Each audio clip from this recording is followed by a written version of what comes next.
Estão me ouvindo? É a primeira vez que eu ministro aqui no estudo, então quero só me apresentar rapidamente. Eu sou natural de Belo Horizonte, mas tem 7 anos mais ou menos que eu moro aqui em Sete Lagoas.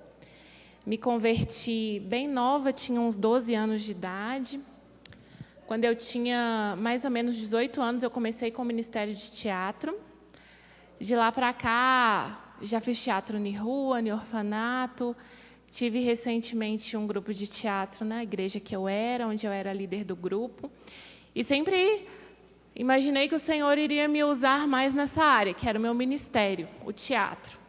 Só que, há alguns anos atrás, eu comecei a receber convites para ministrar a palavra, e acredito que isso é fruto do meu amor por ela. Realmente a palavra é algo que me encanta, me dá prazer, e eu medito nela, eu gosto de conversar sobre a palavra. Eu tenho muita fome e sede por conhecimento de Deus. E acredito que é por isso que eu estou aqui hoje. O pastor Sérgio me fez o convite hoje de manhã, gente. Né? Então, vocês imaginam como é que a gente fica. Mas nunca foi sobre mim, nunca foi a meu respeito ou sobre a minha capacidade. É sempre sobre Ele. Por isso que eu tenho certeza que hoje Ele tem algo para liberar para a sua vida. E eu quero que o seu coração esteja aberto. Abaixe os escudos. Deixe lá fora tudo que você já tinha de conhecimento a respeito desse assunto, para escutar aquilo que o Senhor quer falar. E depois pondere no seu coração, reflita com base na palavra de Deus, pois é isso que Ele nos ensina. Ouça tudo, retenha aquilo que está na palavra, não aquilo que é bom para você, é o que está na palavra. Amém? Vamos orar? Senhor nosso Deus, obrigado por mais esse dia, obrigado pela oportunidade que temos de estar aqui na Tua presença para compartilhar a Tua palavra. Senhor, eu peço que em nome de Jesus, todo emissário das trevas, Senhor, todo espírito maligno que vem com a intenção de roubar a Tua semente, seja colocado para fora deste lugar, e que em nome de Jesus, os Teus anjos ministradores estejam à vontade no nosso meio. Todo espírito de distração, sonolência, cansaço, Pai, que seja agora repreendido pelo nome de Jesus, e que levante, ó Pai, neste lugar um povo sedento por Ti, um povo que clama, Pai, pelo conhecimento da verdade, pois a Tua verdade, ela nos liberta, ela nos transforma. Que essa igreja, Pai, venha ser um agente de transformação neste bairro, nesta cidade, neste estado e nesta nação, Pai. Alarga as nossas fronteiras, tira de nós toda a atitude infantil, tudo que é imaturo, Pai, e planta dentro de nós um espírito reto, inabalável. É o que eu te peço em nome de Jesus, que os corações nessa noite sejam como terra fértil, que vão fazer, ó Pai, com que essa semente brote, germine e frutifique a 30, 60 e 100 por 1, conforme a Tua palavra nos garante. Em nome de Jesus. Amém. Glória a Deus. Então vamos lá. Hoje eu quero falar sobre ofensa. Como identificar e sair deste lugar de ofensa. Só que antes de eu entrar nesse assunto, nós vamos fazer uma introdução lendo alguns versículos. O primeiro está no livro de João, capítulo 1, versículo 12.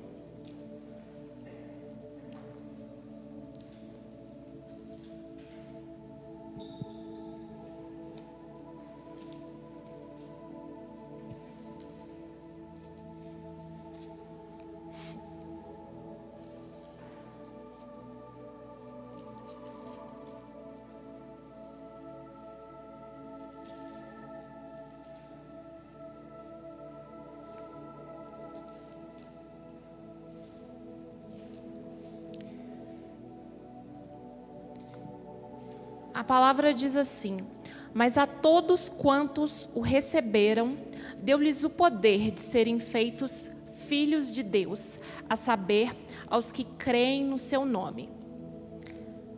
Esse versículo fala de filhos, filhos de Deus. A palavra no original é teknon, que significa filhinhos, crianças. Então, esse é o primeiro estágio, quando adentramos no reino. somos recém-nascidos. E aí esse espírito de adoção, ele começa a clamar dentro de nós. Clama o quê? Abba, Pai, Paizinho. Todos nós, quando aceitamos Jesus, entramos neste estágio, teknon. Agora vamos lá para Romanos 8,14.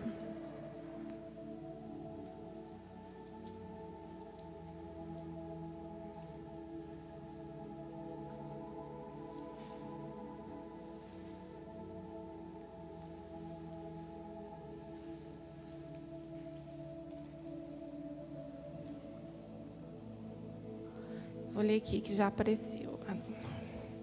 Todo mundo achou?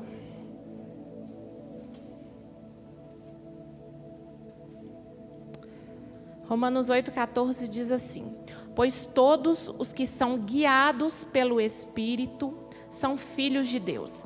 A palavra filhos aqui em Romanos, no original, é huios, que significa filhos maduros de Deus.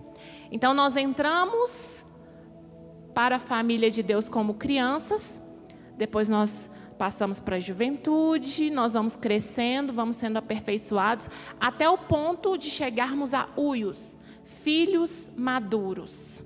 Então é importante que vocês entendam que existe essa transição. Quando nós somos crianças, gente, a gente precisa de alguém que nos alimente, que troque as fraldas, não é? A gente precisa andar com alguém segurando a nossa mão. As mamães de plantão sabem bem aí o que é isso, né? A fase da primeira infância, né, Jéssica? Já estou olhando seus olhinhos aqui. E aí, na igreja, nós temos também os novos convertidos, que são assim, pessoas que precisam de alguém para estar ali dando suporte o tempo inteiro. Qualquer coisinha ele está machucado, toda hora ele está ferido. E aí precisa de um pastor para estar ali conciliando brigas entre os irmãos, as contendas. É a primeira fase. Quando a gente traz isso para o reino de Deus, nós começamos a ver algumas características de crianças aplicadas à nossa vida na igreja, nós começamos a enxergar que essas características, na verdade, enfraquecem a igreja e faz com que a igreja fique parecendo uma creche. Se nós temos aqui muitos filhos teknons que são imaturos, que ainda estão bebendo o leitinho, a gente percebe que a igreja não consegue cumprir com o propósito para o qual ela foi chamada, na sua plenitude. Crianças são imediatistas, elas querem tudo na hora, não é? Criança não sabe esperar. Se deu fome, ela já abre o bocão chorando, desesperada. Se ela está suja e incomodou, tem que ser na hora. E na fé, existem pessoas que são assim. Elas querem tudo na hora delas e do jeito delas. Se não for assim, não está bom. Nós temos também outra característica forte em crianças, que elas são egocêntricas. Você já viu? O brinquedo é meu. Criança gosta de dividir, gente? Não gosta.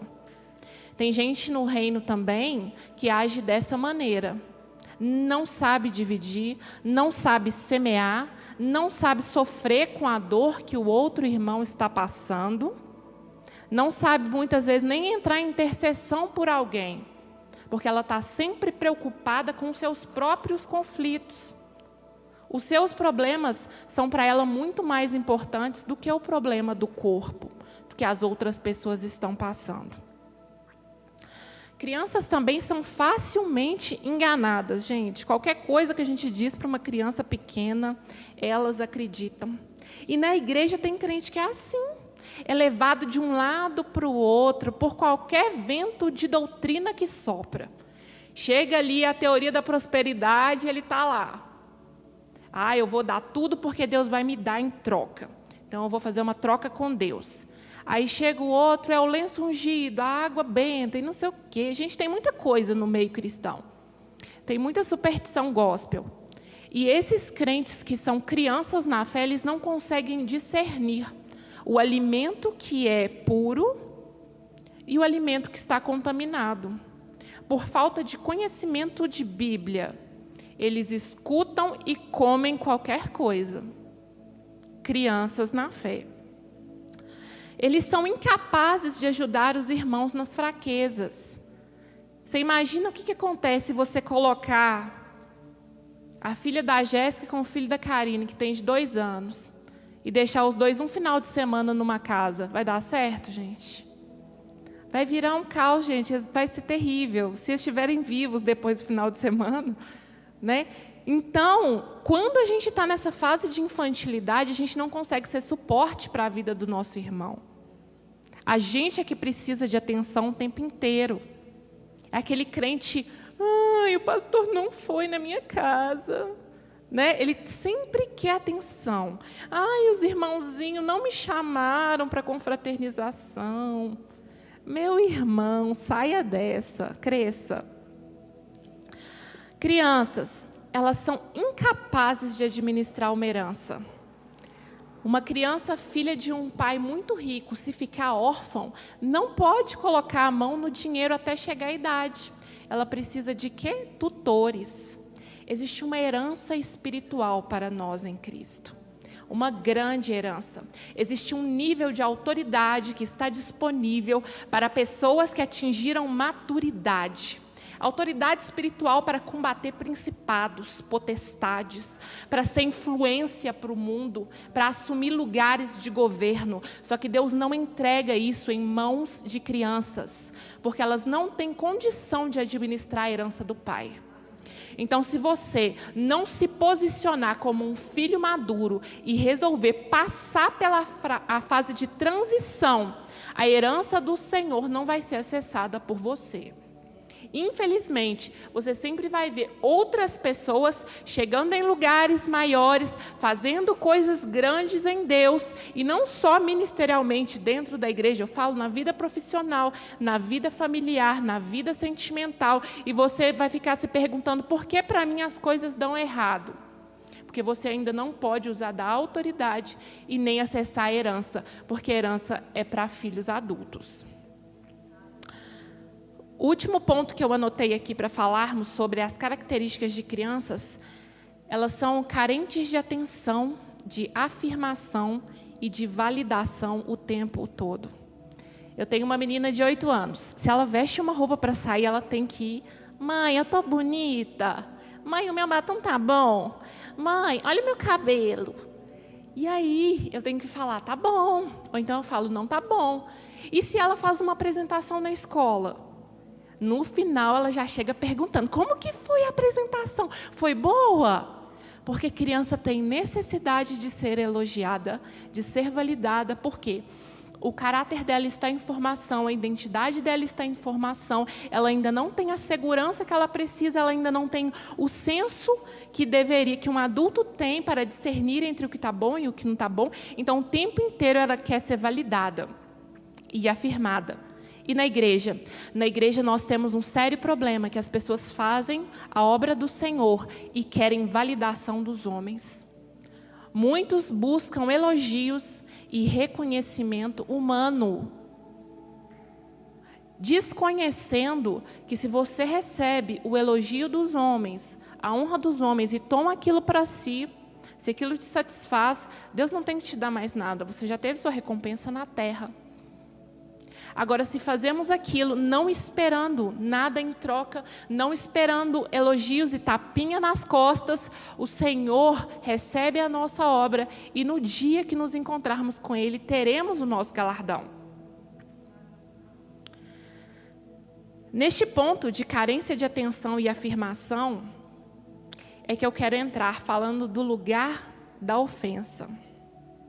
Certa vez eu ouvi uma terapeuta ocupacional, ela é cristã, dizendo que quando os pacientes chegam na sala dela falando assim, doutora, o meu pai, ele abusou de mim, o meu pai, ele me abandonou, o meu pai, a minha mãe não cuidou de mim, ela é uma alcoólatra, minha mãe me jogou no lixo, a minha irmã. Quando eles começam a reclamar, ela vai e apresenta 2 cadeiras para eles. Uma cadeira de rodas e uma cadeira daquelas que parecem um trono de rei. E ela fala assim, olha, nessa cadeira de rodas aqui é o lugar onde se senta a pessoa ofendida. Ela é conduzida pela ação de outras pessoas. Então, se a pessoa é elogiada, estimulada e afirmada, ela se sente bem. Mas se isso não acontece, se ela tem a sensação de que está sendo injustiçada, ou que alguém a tratou com um pouco caso, ela fica totalmente fragilizada. Ela não consegue coordenar os seus sentimentos. Mas, se você quiser sentar na cadeira do curado, nessa cadeira ninguém te empurra. É você que dá ordens. Você tem o controle. E aí, quando eu escutei isso, eu comecei a refletir sobre a minha vida, sobre a vida das pessoas que convivem comigo na minha família, e comecei a pensar, meu Deus, em que cadeira eu estou me assentando ao longo dos meus dias? E aí, para a gente conseguir entender melhor sobre este lugar da ofensa, eu trouxe aqui alguns pontos para a gente meditar, coisas práticas do nosso dia a dia. Por quê, gente? Se estivermos sentados nessa cadeira de rodas do ofendido, a nossa igreja nunca vai cumprir o propósito para qual foi criada. Os pastores vão viver sugados, sobrecarregados, como pais de criança pequena, andando de um lado para o outro para resolver os conflitos. Pare de brigar por causa disso, não precisa fazer isso, não foi isso que ele quis dizer. Imagina, nós precisamos ser uma igreja de filhos capazes de gerar outros filhos. Essa é a intenção de Deus. Que os mais novos sejam cuidados por aqueles que já estão há mais tempo na caminhada, que sejam discipulados e não por palavras, mas por exemplos. Você é novo convertido, você chegou agora e caminhe comigo, olhe para mim, aprenda comigo, que eu tenho aprendido de Deus. Mas quantos de nós podemos fazer isso hoje? Muitas vezes quem chega na igreja cheio de machucado, cheio de ferida, cheio de problemas mal resolvidos, encontra um outro que já está há 10 anos na igreja com problemas similares. Aí os dois logo fecham a amizade. Não é? Porque os ofendidos, eles se atraem. Um começa a falar das mágoas que tem, o outro fala, comigo também foi assim. E aí vira aquela tristeza. Então vamos lá. O ofendido, em primeiro lugar, ele coloca a culpa do que ele é, da pessoa que ele se tornou, no que fizeram com ele. É aquilo que eu já até comentei. Ele sempre tira a responsabilidade dele e coloca no outro. Ele não quer ser o protagonista da vida. Tudo que acontece de errado com ele é porque no passado alguém fez algo ruim para ele. Tem até uma frase bem conhecida que é assim: não me diga o que fizeram com você, não me diga o que a vida fez com você, me diga o que você fez com o que a vida fez com você.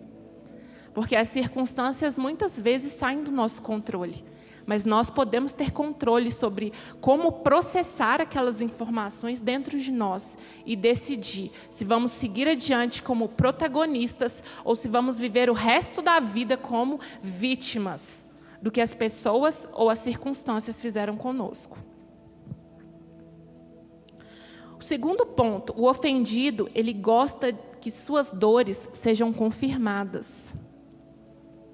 E ai de você se você não concordar com ele. Você conhece uma pessoa que é assim?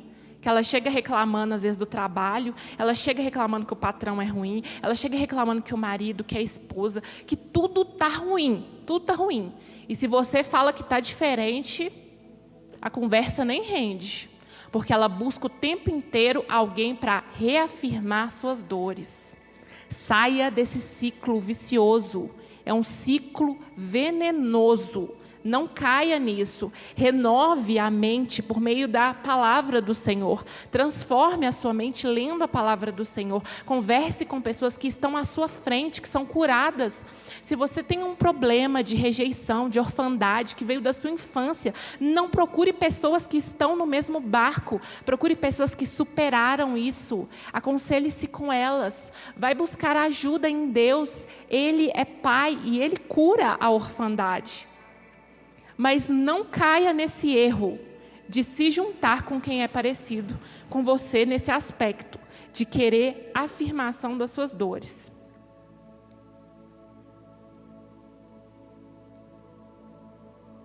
Terceiro ponto. Todo ofendido potencializa o problema. ele faz tempestade num copo d'água. Ele coloca palavra na sua boca, coisa que você não falou, ele fala que você falou. Isso aí é muito comum em discussão de marido e mulher, você já viu? Quem é casado aí vai entender, né? Quando você fala um negócio e o outro fala assim, não foi isso que você falou, não, você falou foi isso. Não, não foi isso que eu falei, foi, você falou isso. E eu digo mais, você pensou foi aquilo. Né? A pessoa ainda quer saber o que você pensou ainda. Vai julgar seu pensamento, falar, mas antes que você diga isso que você pensou, eu já vou falar o meu ponto de vista aqui, ó, e é assim, assim, assado. Fica difícil de conversar, de conviver com pessoa ofendida, gente. Ele sempre tem razão, ele é bom em argumentar.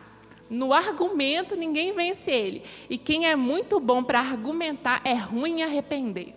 Vocês podem prestar atenção, gente, essa regra é dita e feita. Quanto mais se argumenta para se justificar, é sinal que seu coração é ruim para arrepender. A carne está, ó, fortinha, fortinha. Porque quando o nosso coração ele está cheio do Espírito Santo, a nossa primeira atitude, quando recebemos uma crítica, é ouvir. Pode ser que a crítica seja verdadeira ou não. Pode ser que a pessoa realmente tenha um ponto de vista errado. Mas você vai escutar e você vai ponderar aquilo no seu coração, pedindo o Espírito Santo para te iluminar. A vida de pastor e de pastora, eu imagino que deve ser muito difícil nesse aspecto do conselho. Quando as pessoas vão pedir conselho, o pastor e a pastora têm que exortar a pessoa, tem que mostrar onde ela está errando e a pessoa não concorda. Não, pastor, não é assim não. O problema lá em casa é o meu marido. É ele que é duro, é ele que é grosseiro, é ele que não assume o papel dele. E o marido fala, não, eu sou assim por causa dela. Não me deixa assumir meu papel, quer mandar. Gente, imagina só. O que acontece quando duas pessoas ofendidas se casam? É terrível. É pegar duas crianças feridas, guardadas dentro de um adulto, que já deveria estar pronto para casar e constituir família, e colocar os dois para viver junto. O que acontece? Quando a pressão começa, quando algum desentendimento acontece, a criança ferida que existe dentro dos adultos vem para fora. E aí a briga começa como se fosse duas crianças mesmo, gente. Tem coisa que acontece que é difícil de acreditar. Porque nós temos instintos. Existem 3 atitudes comuns quando a gente está numa situação de pressão, quando a gente está sendo confrontado, criticado, que a gente costuma tomar. A primeira delas, e vão comparando, não é assim que as crianças fazem, é fugir. Quando você está sendo confrontado, fala assim, já deu, não quero conversar mais, me deixe em paz, eu estou indo. Isso pode acontecer com a sua mãe, né? Se você ainda vive com sua mãe, seu pai começa a falar, eu não quero escutar, ai, como você é chata. Típico. Fugir é uma estratégia para quem não quer ser confrontado. A segunda estratégia é se fazer de vítima. Quando alguém te corrige, você fala assim, é mesmo, eu sou isso tudo, eu sou a pior filha do mundo, né, mãe? Né? Não, você queria ter a filha fulana, esse clã, eu não sirvo, né? As coisas que eu faço de bom ninguém vê, né? Isso acontece muito no casamento, acontece no relacionamento pai e filha, acontece no namoro. Fazer de vítima, gente, também é infantilidade. A terceira atitude, acusar o outro daquele defeito que ele te acusa. Você já viu como é que a criança faz? Você é feio. Feio é você. Você é barrigudo. Você que é barrigudo. Então, quando a pessoa fala assim, você está sendo imatura. E você é maduro, por acaso? E aí começa, gente, a discussão. Porque ambos, muitas vezes, não têm maturidade para refletir sobre suas próprias características. Não têm luz suficiente para enxergar quem ele é de verdade.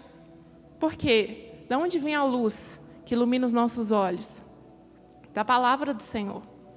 Nós não temos uma visão perfeita a nosso respeito, a não ser que o próprio Deus nos revele quem somos. A nossa identidade, ela está escondida nele.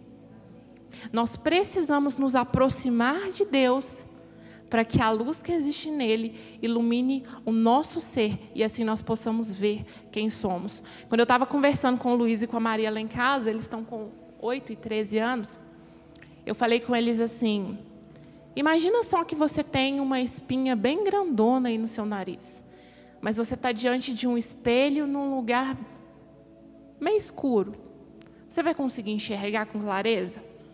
Se alguém te disser... E eles falaram, não. Falei, pois então, quando a luz é acesa, você vai ver que a pessoa que te alertou a respeito da espinha estava certa. Ela sempre esteve lá. Era você que não via. E quando alguém te dizia que ela estava ali, você falava assim, não, não está não, eu não estou vendo. E na nossa vida espiritual acontece exatamente isso. Existem defeitos que estão encobertos porque os nossos olhos não estão iluminados. Outras pessoas às vezes vão nos falar e nós vamos achar que eles estão errados. Quando estamos nessa cadeira do ofendido, nós queremos nos justificar o tempo inteiro. Por quê? Mudar dói.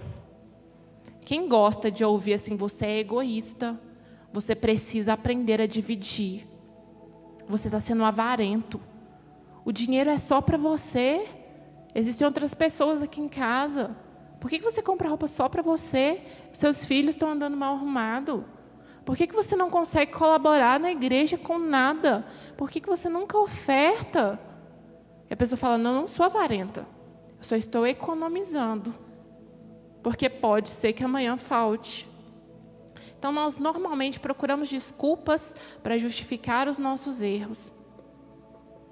Mais uma atitude que precisamos abandonar. Isso não combina com filhos maduros. O ofendido, ele precisa ser elogiado, reconhecido e destacado.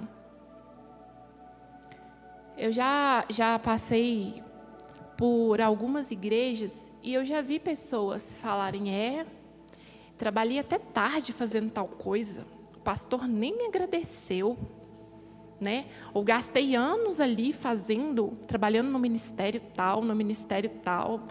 Quando eu saí, fui tratado como se não valesse nada.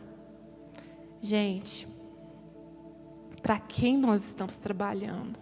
O homem é falho. Não espere isso do homem. Nós recebemos um comissionamento do alto.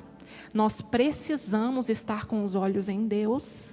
Não cobre do pastor, da pastora, do seu chefe no trabalho, aquilo que você precisa curar dentro de você. Eles não têm que te satisfazer no sentido de te elogiar, te enaltecer e te destacar todo o tempo por qualquer coisa que foi feita. Saiba quem você é em Deus. Jesus nunca precisou que os homens dissessem para ele quem ele era. Na hora da crucificação, Judas já tinha traído. Pedro negou. Dos outros discípulos, só sobrou João na cruz. Os demais fugiram. Se ele precisasse de afirmação e de suporte ali, nós hoje não teríamos a salvação. Ele nunca precisou. Ele ainda pedia era para que o Pai perdoasse aqueles que estavam o crucificando. E depois, quando ele ressuscitou e encontrou com seus discípulos, ele também nem tocou nesse assunto. O que ele disse em primeiro lugar foi: a paz seja convosco. Esse é o nosso exemplo. O ofendido, gente, tem um aspecto seríssimo na vida dele. Ele constrói uma muralha à sua volta. Vamos ler Provérbios 18 e 19, porque essa citação é importante.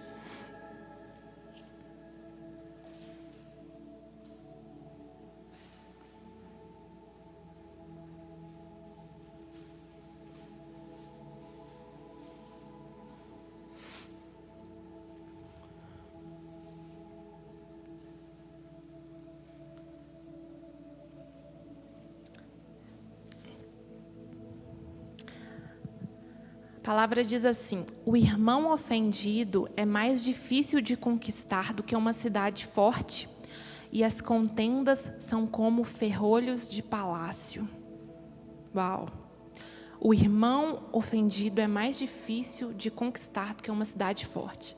Uma cidade forte, antigamente, ela tinha muros, altos, bem grossos, né? Dizem que as muralhas de Jericó dava até para andar com carroça em cima dela, tinha casas em cima dela. Então pensa nisso, numa muralha alta, forte, intransponível, com portões, com guarda. Isso era uma cidade forte. E ele está comparando essa cidade forte com o irmão ofendido. Olha como que um irmão ofendido é difícil de conquistar. E ele cria essas muralhas ao redor como um método de proteção. Uma vez que ele foi ofendido por alguém, essas muralhas são levantadas. Por quê? Ele pensa, com muralhas eu não vou sofrer novamente. Então começa uma dificuldade de confiar, uma dificuldade de perdoar. Lá em 2 Coríntios 10, 3 a 5, diz assim: porque andando na carne, não militamos segundo a carne. Porque as armas da nossa milícia não são carnais, mas sim poderosas em Deus para destruir fortalezas. Que fortalezas são essas? Continua falando, destruindo os conselhos, algumas versões falam vãs filosofias, e toda a altivez que se levanta contra o conhecimento de Deus, levando cativo todo entendimento à obediência de Cristo. Quando nós estamos neste lugar de ofensa, nós construímos fortalezas mentais, que podemos chamar também de crenças limitantes. Você se cerca de muralhas, mas o grande problema é que essas muralhas te colocam num cativeiro espiritual. Muitas vezes a sua vida não rompe, você fica remoendo coisas do passado o tempo inteiro. Você sofre muitas vezes com o sucesso da pessoa que te ofendeu, porque quando você olha para ela, você pensa, não é justo, depois do que ela fez comigo, ela está vivendo bem. Então todos esses sentimentos são nutridos no coração de uma pessoa que guardou a ofensa. A ofensa, ela é como um ovo de serpente dentro de nós. Ela vai sendo chocada, e quando nasce a víbora, a pessoa é picada e outras pessoas também são. O ofendido nunca vive na sua ofensa prejudicando só a si, ele prejudica todos que estão ao seu redor. Ele é uma pessoa difícil de convivência. Mas essas fortalezas espirituais, elas podem ser quebradas. Essa é a boa notícia. Se até aqui você cresceu, se tornou um adulto que tem um espírito de rejeição, porque o seu pai não te supriu, a sua mãe não te supriu naquilo que você precisava, o Senhor é aquele que veio para resgatar os que estavam em cativeiro, para tirar da prisão aqueles que estavam presos, trancafiados. A palavra de esperança é que você não precisa viver nessa cadeira de rodas da ofensa. Você não precisa depender de elogios e afirmação todo o tempo. Saiba o seu lugar em Deus. Você é filho e filha de um rei, chamado para se assentar em lugares celestiais com Cristo. O mesmo Espírito que ressuscitou Cristo dentre os mortos, Ele também tem poder para te ressuscitar. Precisamos, irmãos, ter consciência disso, para largar a meninice, a infantilidade. Paulo diz que quando ele era criança, ele pensava como criança, ele sentia como criança e falava como criança. Olha a sequência: pensamento, sentimento, fala. Aquilo que você alimenta na sua mente faz com que você se sinta.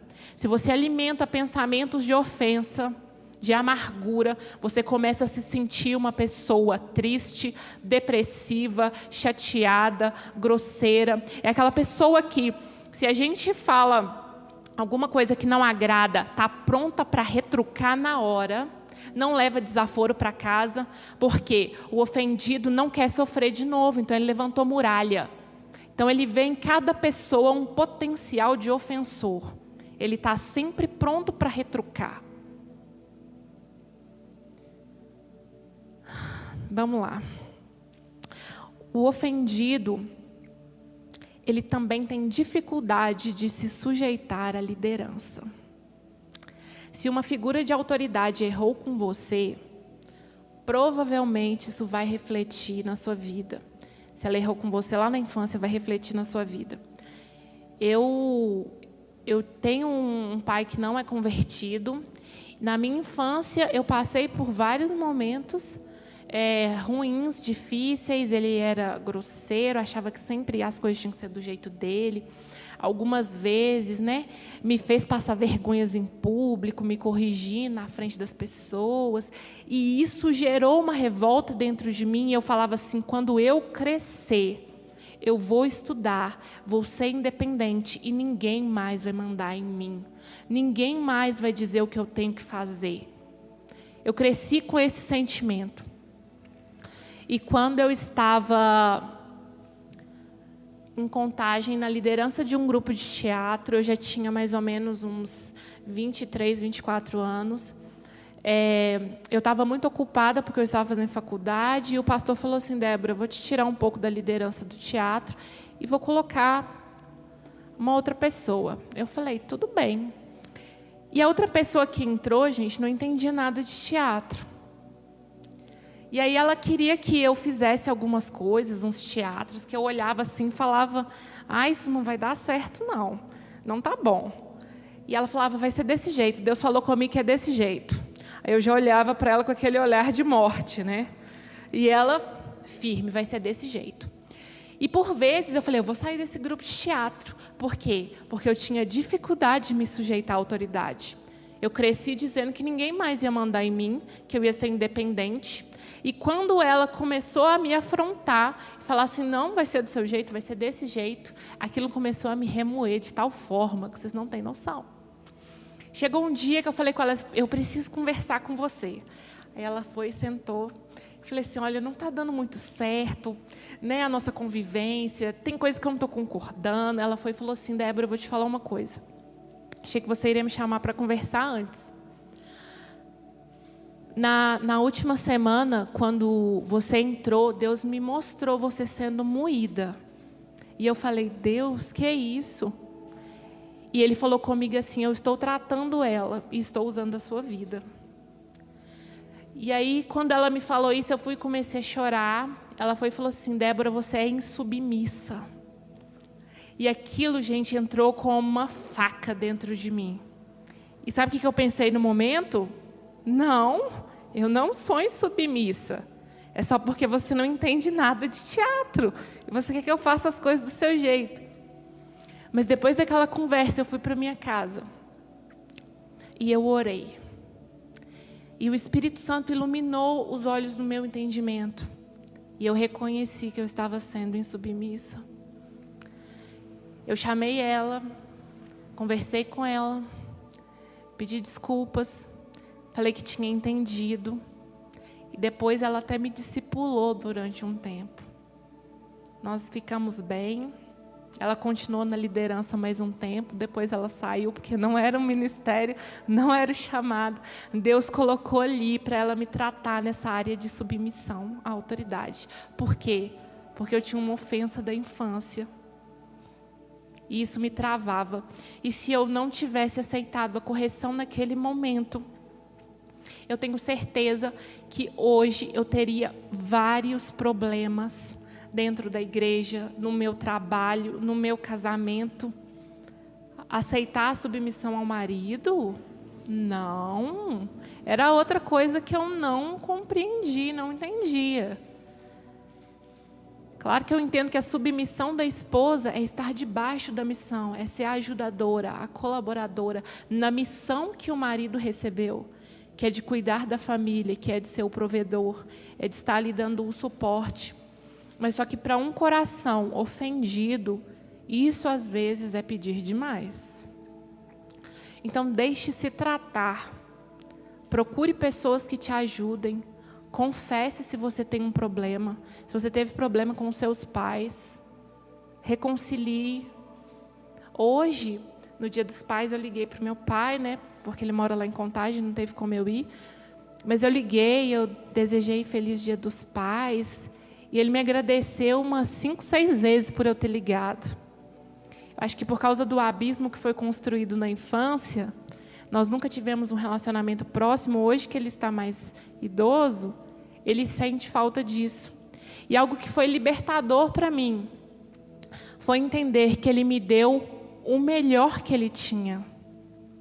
Ele não me tratou daquele jeito porque ele era ruim ou porque ele queria deixar marcas na minha alma, mas é porque ele também é uma pessoa cheia de marcas, cheia de traumas, cheia de problemas e conflitos mal resolvidos.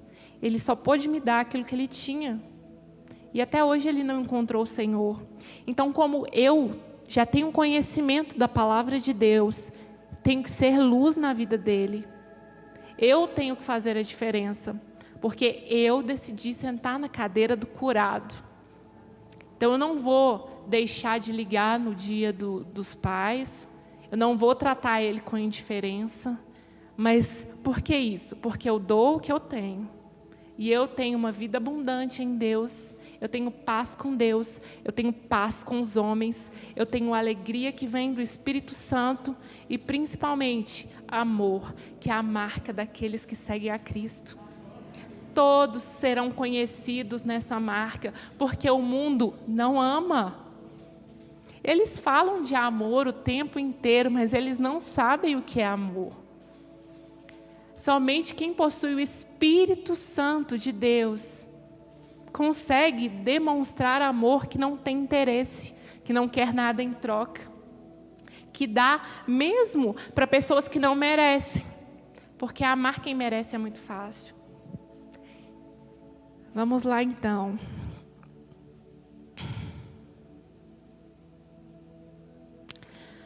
Quando a ofensa, gente, ela ganha proporção dentro de nós, ou seja, quando nós ficamos chocando essa ofensa, cuidando dela, ela vai virar uma raiz de amargura. E quando vira essa raiz de amargura, gente, é um desastre, é uma catástrofe. Um exemplo bíblico disso é a história de Caim e Abel. Deixa eu ver, temos 15 minutos, dá tempo. Vamos lá em Gênesis 4.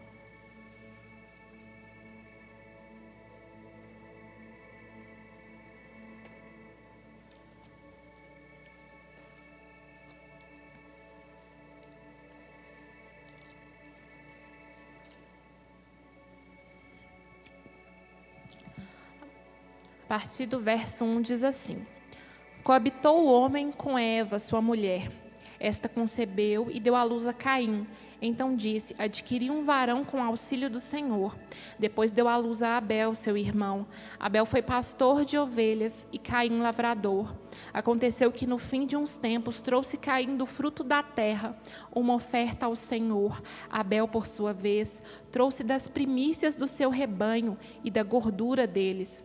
Agradou-se o Senhor de Abel e de sua oferta, ao passo que de Caim e de sua oferta não se agradou.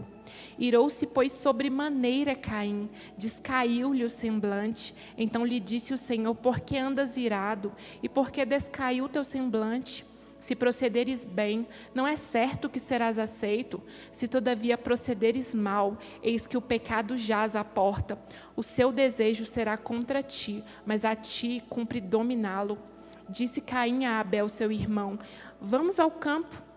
Estando eles no campo, sucedeu que se levantou Caim contra Abel, seu irmão, e o matou.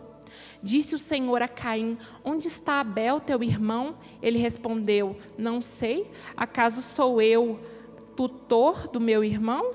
E disse Deus: que fizeste? A voz do sangue do teu irmão clama da terra a mim. Então olha só, o que aconteceu nessa história. Aqui fala que Caim, depois deu à luz, peraí, só um minutinho, aconteceu que no fim, aqui, ó, versículo 3, aconteceu que no fim de uns tempos, trouxe Caim do fruto da terra, ou seja, Caim não trouxe as primícias, como Abel trouxe.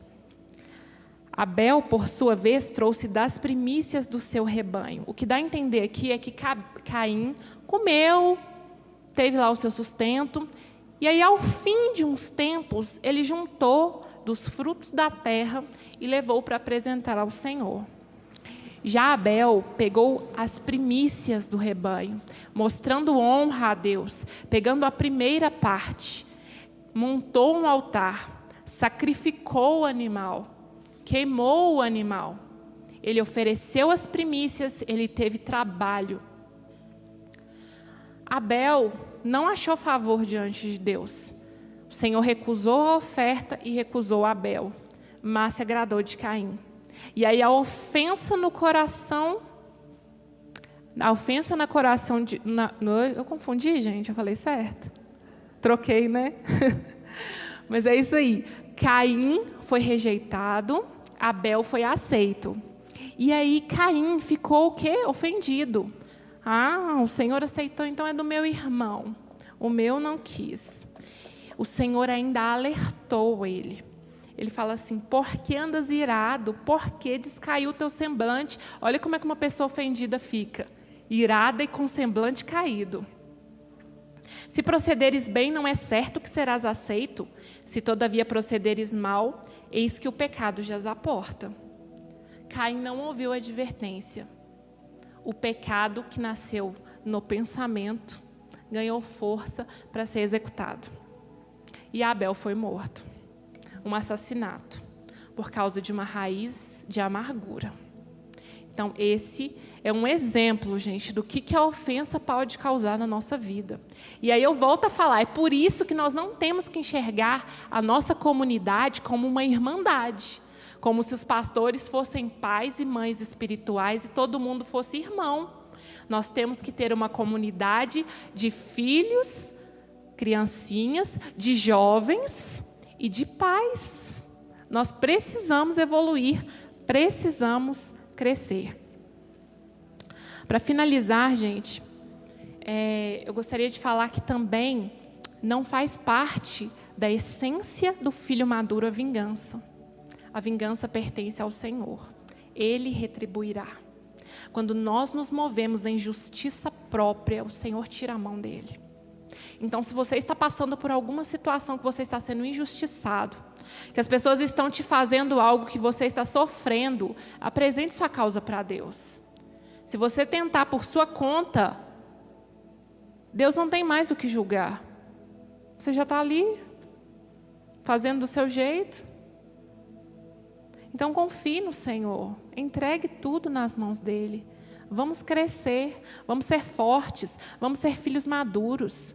E outra coisa, o filho maduro, ele é experimentado na prática da palavra de Deus. Para você saber se você tem sido um filho maduro, analise além dessas características, que hoje foi só um ponto, só a ofensa que a gente basicamente viu.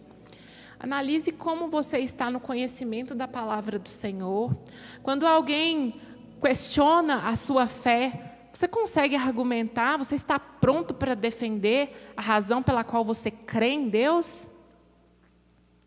Tem muita gente aí que leva um baile dos testemunhos de Jeová quando chega para evangelizar, porque não conhece a palavra. Tem gente que quando vai debater com o espírita, que chega com os argumentos de reencarnação, não consegue debater com ele. Isso também é característica de criancinhas na fé. Você tem que conhecer a Bíblia. Você tem que ser um bom manuseador da palavra de Deus. Um bom soldado sabe manusear bem a sua espada. Se você não conhece a palavra, você vai ser derrotado facilmente pelo inimigo. Crianças não vão à guerra. Teve uma imagem que chocou o mundo. Deve ter uns 2 anos, de uma criancinha toda machucada, acho que era na Síria. Ela parece que estava tão espantada que ela não tinha nem mais expressão de choro. Ela estava parada assim, com alguns ferimentos, toda suja de terra. E quando eu olhei aquela criança, eu pensei, que dó. Mas, refletindo sobre essa palavra, eu vejo que no mundo espiritual, muitos de nós estão dessa maneira. No meio de uma guerra, machucados, debaixo de entulhos, às vezes soterrados, e não conseguem lutar, porque são crianças. Estão sempre dependendo que um outro soldado chegue para resgatá-los. Se manifesta um espírito maligno, tem que sair correndo para chamar o irmão da intercessão, o pastor, tem que chamar alguém. Porque não, espírito maligno não, isso aí eu não ponho a mão não. Não. Enquanto a palavra fala que esses sinais seguiriam aqueles que creem. Expulsar demônios está lá na lista, gente.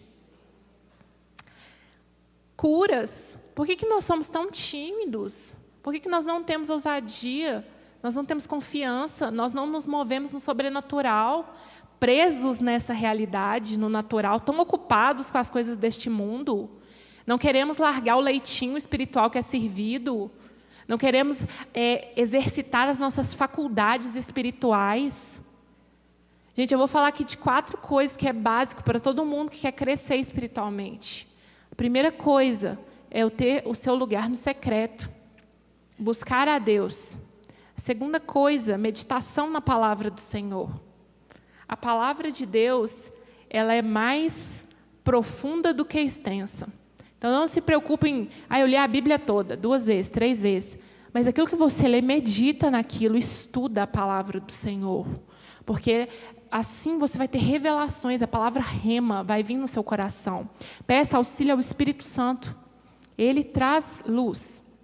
Ele tem o compromisso de nos lembrar de tudo que Jesus disse. E ele fala das coisas que viu em Deus. A terceira coisa, mantenha sua fé ativa. A oração em línguas serve para edificação própria. Você acha que você recebeu o dom de línguas na ocasião do seu batismo com o Espírito Santo? É até polêmico dizer isso, né? Alguns acham que não é evidência.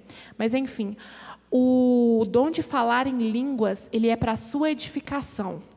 Então, quando você fala, o Espírito Santo de Deus está produzindo uma linguagem que você não entende, a menos que tenha o dom de interpretação, que as pessoas não entendem, que os demônios não entendem. Para quê? Para levar para Deus as necessidades do seu interior. E o Espírito Santo, ele vai lá no interior de Deus, busca a resposta e traz para você. Essa é a função da oração em línguas. Desde que eu entendi isso, gente, eu oro em línguas todo o tempo que eu posso. No mínimo, umas 2 horas por dia. Porque eu sei que isso vai trazer revelação para mim. É edificação e é uma chave para a ativação da fé e para uma mudança de dentro para fora. Uma outra chave é o jejum, a mortificação da sua carne.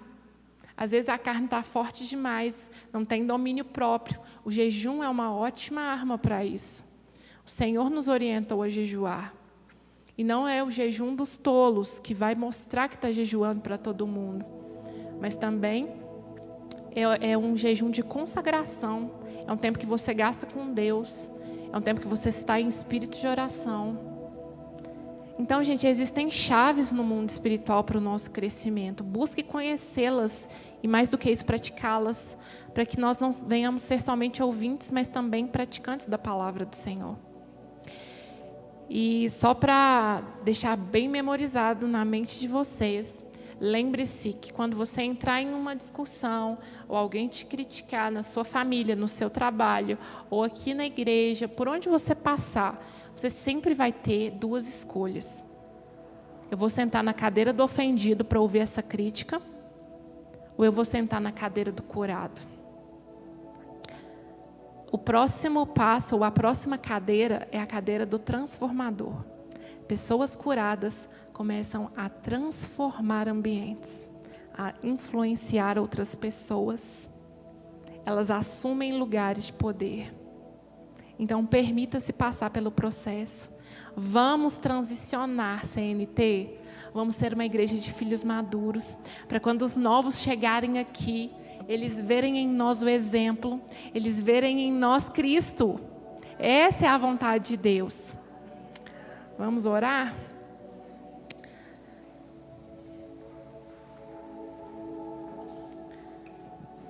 Abba, Pai, obrigada, Senhor. Obrigada, Deus, porque a Tua palavra, ela é lâmpada para os nossos pés, é luz para o nosso caminho. Ela nos desnuda, Pai, mostra quem verdadeiramente nós somos. Ela nos confronta, nos exorta, nos encoraja, nos consola. Obrigado pela Tua palavra. Obrigado porque estamos em um país livre para estudar a Bíblia. Obrigado porque temos Bíblia, Pai, em todas as versões que nós queremos. Obrigado, Deus, pela vasta biblioteca cristã que temos nesta nação. Nós te louvamos, ó Deus, por este estudo bíblico que temos nesta congregação. Nós te louvamos, ó Pai, pela vida dos nossos pastores que têm colocado neste altar uma palavra pura, genuína. Deus, e nós pedimos em nome de Jesus, como corpo de Cristo aqui reunido, que essa palavra venha gerar frutos dentro de nós. Senhor, que nós não venhamos nos conformar com o padrão deste mundo, com as coisas, ó Pai, que temos visto na mídia. Nós não aceitamos, Deus, viver como o mundo vive, mas queremos ser agentes de transformação. Pai, eu profetizo neste momento que vão se levantar neste lugar filhos maduros, que vão refletir a glória do Senhor, que por onde eles passarem, eles vão espalhar o bom perfume de Cristo, a doce presença do Senhor, e as boas obras dos seus filhos serão vistas por todos, e eles darão glória a Ti, porque o Senhor ainda é o mesmo Deus que se manifesta através dos seus escolhidos, com prodígios, com sinais, com maravilhas. Deus, que em nome de Jesus, essa igreja venha caminhar, ó Deus, no caminho estreito, sem olhar para trás, sem olhar para os lados. Levanta um exército poderoso, Pai, um exército capacitado para guerrear nas regiões celestiais. Pessoas, ó Deus, que não retrocedem, que não olham para trás, que não temem os ataques do inimigo, porque estão escondidas no Teu abrigo, Pai, no Teu esconderijo. Que em nome de Jesus, todo espírito de rejeição, todo espírito de orfandade que gerou insegurança, que colocou os meus irmãos num lugar de ofensa, seja hoje quebrado pelo poder e autoridade que há no nome de Yeshua HaMashiach, o Filho de Deus. Declaro pessoas livres, libertas de todo o cativeiro na mente, de toda prisão espiritual. Senhor, envia anjos neste momento, Pai, para guerrear em favor dos Teus filhos, para que neste lugar, ó Pai, a manifestação do Senhor seja plena, seja completa, que o louvor, ó Pai, venha fluir num outro nível, que a palavra venha subir de nível, Deus, que os nossos relacionamentos venham alcançar outro nível, pela maturidade que vem chegando sobre nós, Deus. Um novo tempo é o que nós profetizamos como igreja unida neste lugar. E te agradecemos porque sabemos que a oração do justo pode muito em seus efeitos. Glória, honra, poder e força sejam tributadas a Ti, Senhor. E que em nome de Jesus vocês possam ir em paz para os seus lares, debaixo da cobertura do sangue do Cordeiro. Amém e amém.